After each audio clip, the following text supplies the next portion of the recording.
Horror कहानी। तालाब का हमजाद। गांव के किनारे एक पुराना तालाब था जिसे लोग अमावस का तालाब कहते थे। कहते हैं कि वहां जो भी अपनी परछाई देखता उसका एक हमजाद डॉपपेलगैंगर बन जाता, एक जुड़वां रूप जो धीरे धीरे असली इंसान की जगह लेने लगता। फैजुल नाम का एक युवक इस बात को अफवाह मानता था। एक रात हिम्मत दिखाने के लिए वह तालाब के पास गया। चांद की हल्की रोशनी में उसने पानी में अपनी परछाई देखी।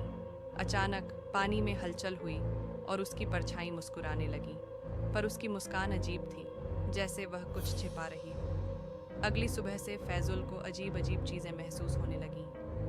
कभी उसे लगता कि कोई उसे पीछे से पुकार रहा है, लेकिन मुड़ने पर कोई नहीं होता।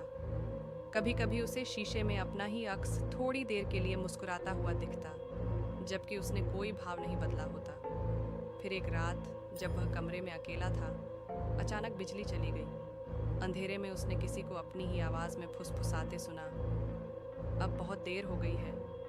अचानक चांदनी की हल्की रोशनी में उसने देखा, उसका हमजाद उसके सामने खड़ा था। वही शक्ल, वही कपड़े, लेकिन उसकी आंखों में एक अजीब चमक थी। हमजाद मुस्कुराया और धीरे धीरे उसकी ओर बढ़ने लगा। आगे क्या हुआ ये कोई नहीं जानता। अगले दिन फैजुल गांव में घूमता दिखा, लेकिन कुछ बदला हुआ था। उसकी चाल अलग थी, उसकी हंसी अजीब थी